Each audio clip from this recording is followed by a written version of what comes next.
Bay! Uy! Sa'yo, problema ni mo sige magkaghangat ng kahoy. Bay ba nga? Hikog ng tako? Maghikog man ka. Sa'yo, problema nga maghikog man ka. Nga itong panahon ba nga, wala na mauba. Sige na mag-ulan. Uy, di mo na problema yung tao na mag-uwan. Ay, ka naraging mag-uwan-uwan. Imo na lang ging hikogan. Problemahan ba ba kay? Sige na magutog ang ngutin. Kaning dalana ba, gako nin diretsoon. Dito sa tumoy. Kita ba na ako dito akong hinigugma? Tay, ikaw rin masayo na imong gugma-gugma bay. Lalo sa'yo. Sorry. Isod pero gikaya, kapoy pero ni padayon. Maunay tinud-anay nga palaban sa kinabuhi ba di? Ayaw ikaulaw ang imong kinabuhi karon. Kay dili nila kaya ang imong naagian.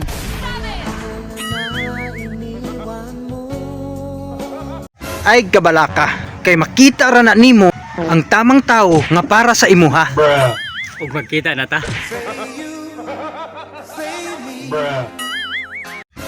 Abi nako, ug ikaw ang bulawan nga angay na kong ampingan.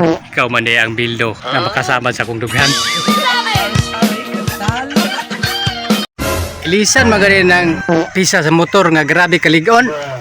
Kana pa ka inyong relasyon? Nga signal ra mo ay nagpugong? Pagpuyo mo ay. Sorry. Talo. Sila, may problema.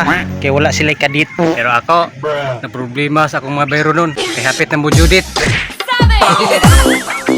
Talo. Kung gikapoy man kakaron, pwede ra kang mopahuway.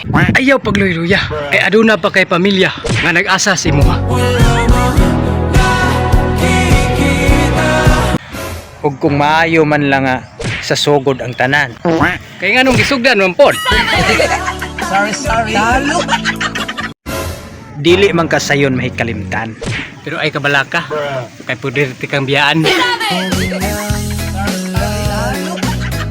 Ang akong feeling sa imuha, murag pliti sa jeep.